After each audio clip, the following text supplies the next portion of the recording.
देश भर के लाखों स्टूडेंट्स अभी गुस्से में हैं।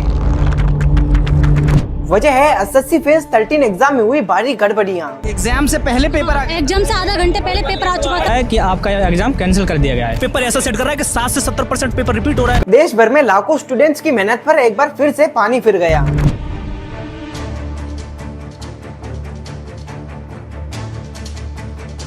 लेकिन क्या है इसके पीछे की पूरी रियलिटी, आइए जानते हैं इस वीडियो के अंदर।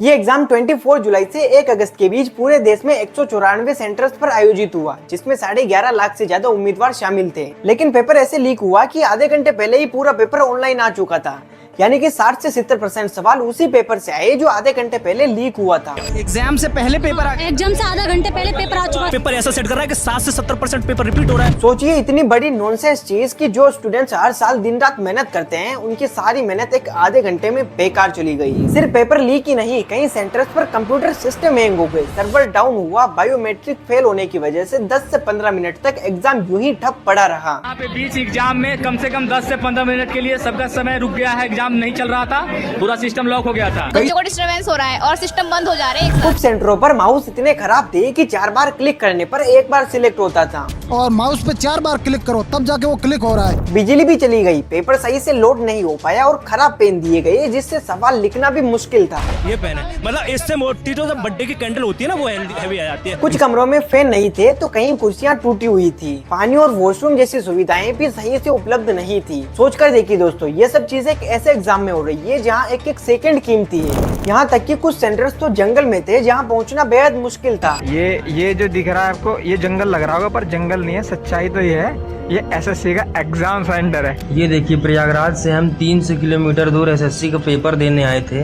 खेत के बीचों बीच सेंटर, किसी का मकान था, उसको ये लोग सेंटर बना दिए हैं। बिल्कुल वहाँ से स्टेशन से 7-8 किलोमीटर की दूरी ये सेंटर था, जहाँ से कोई ऑटो कोई साधन नहीं मिल रहे थे। और ऊपर से वहाँ पर बाउंसर्स रखे गए ताकि स्टूडेंट्स अपनी परेशानियों पर आवाज न उठा सके। आप देखिए सेंटर्स पे बाउंसर बुलाकर बच्चे का सिर फोड़ा गया अगर उसने किसी बात का कुछ विरोध किया गया।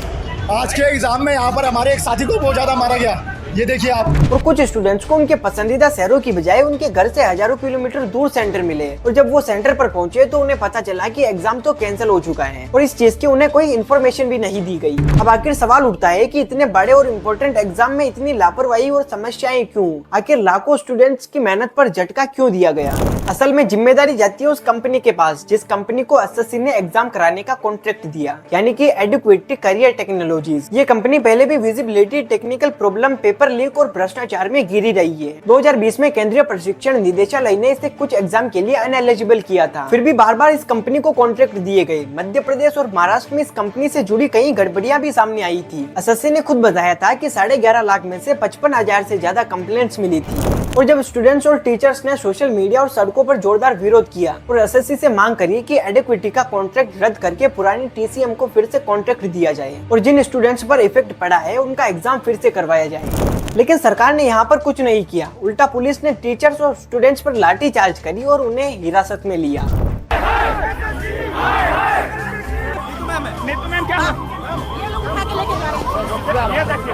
ये देखिए किस तरीके से प्रशासन, क्योंकि उनका मानना है कि हम लोग इस लायक नहीं है कि हम लोग बच्चों की आवाज उठा सकें। एसएससी के अध्यक्ष एस गोपाल कृष्ण ने इन समस्याओं को स्वीकार किया और कहा कि एग्जाम पूरी तरीके से फिर से नहीं हो सकता। उन्होंने बताया कि इफेक्टेड स्टूडेंट्स का एग्जाम फिर से करवाया जाएगा और आगे से ये चीजें सीडीएसई की निगरानी में होगी ताकि विजिबिलिटी और निष्पक्षता बनी रहे। लेकिन यहाँ बात केवल एसएससी की नहीं है, यूपीएससी, बैंकिंग, रेलवे, ऐसे एग्जाम्स में पेपर लीक होते रहते हैं, भ्रष्टाचार, टेक्निकल प्रॉब्लम जैसे इश्यूज आते रहते हैं। इससे पता चलता है कि देश में सिस्टम कितना खोखला हो चुका है और सिस्टम को सुधारने की सख्त जरूरत है। वैसे समय आ चुका है कि एसएससी को अपना खुद का सॉफ्टवेयर डेवलप करना चाहिए, वेंडर सिलेक्शन विजिबल होना चाहिए, सेंटर्स को सुधारना चाहिए और लाखों स्टूडेंट्स के साथ खिलवाड़ बंद होना चाहिए। अब अगर आपको ये वीडियो बहुत पसंद आई है तो आप यहाँ पे क्लिक करके बाबा का फ्रॉड वाला वीडियो देख सकते हैं। धन्यवाद, मिलते हैं किसी नए वीडियो के अंदर।